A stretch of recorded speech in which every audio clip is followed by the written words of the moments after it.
पुण्यातही विधानसभा मतमोजणी तयारी अगदी जय्यत पद्धतीने सुरू आहे। या एफसीआय गोडाऊनला 8 मतदारसंघाची पुणे शहरातले जे 8 मतदारसंघ आहेत म्हणजे शिवाजीनगर, खडकवासला, पर्वती, इकडे कॅन्टोन्मेंट, नंतर कसबा, कोथरूड, हे सगळी म्हणजे एकूण 8 मतदारसंघाची मतमोजणी ह्या एफसीआयच्या 3 गोडाऊनमध्ये होणार आहे।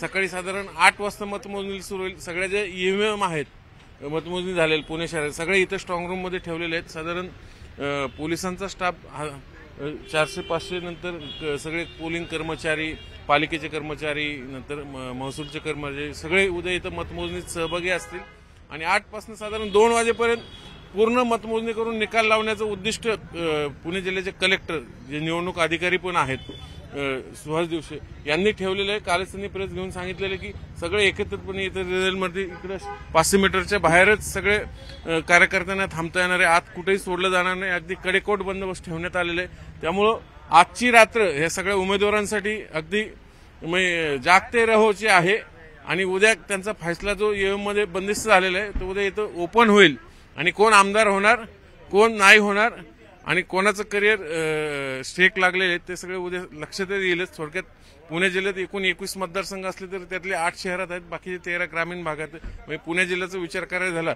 तिकडे बारामतीला काका विरुद्ध पुतण्या असं पवारांची फाईट होती, म्हणजे अजितदादा विरुद्ध युगेंद्र, तिकडं इंदापूरला हर्षवर्धन, इकडं आंबेगावला वळसे पाटील यांचे सगळे स्टेक लागलेले आहेत आणि शहरात चंद्रकांतदादा पाटील आहेत।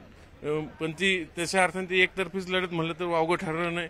कसब्यात काटेकी टक्कर पुन्हा एकदा धंगरकर विरुद्ध रासने, नंतर इकडे पर्वतीमध्ये आहे माधुरी मिसाळ विरुद्ध राष्ट्रवादीच्या अश्विनी कदम, नंतर आबा बागोल ही तिरंगी लढत आहे। तिथं खडकवासल्याला नेहमीची पारंपरिक लढत सचिन दोडके विरुद्ध भीमराव तापकीर, शिवाजीनगरला सिद्धार्थ शिरोळे विरुद्ध दत्ता भैरट, नंतर इकडं आणखीन इकडे वडगाव शेरीला सुनील टिंगरे विरुद्ध बापू पठारे, हडपसरला प्रशांत जगताप विरुद्ध चेतन तुपे, अशा सगळ्या लढती आहेत। थोडक्यात उद्या ह्या सगळ्या आमदारांचं होऊ पाहणाऱ्या आमदारांचं भवितव्य याच निकालात स्पष्ट होईल। पण तोपर्यंत इथं अगदी कडेकोट बंदोबस्त ठेवलेली सगळी तयारी जय्यत पद्धतीने सुरू आहे। सगळी अंतिम हात फिरवणे ज्याला आपण म्हणतो प्रशासकीय भाषेत ते सुरू आहे आणि उद्या सकाळी 8 वाजल्यापासून इथनं ह्या सगळ्या आमदारांचं भवितव्य एक एक करून एक राऊंडनुसार म्हणजे साधारण राऊंडचा विचार केला तर 19 ते 30 असे राऊंड आहेत।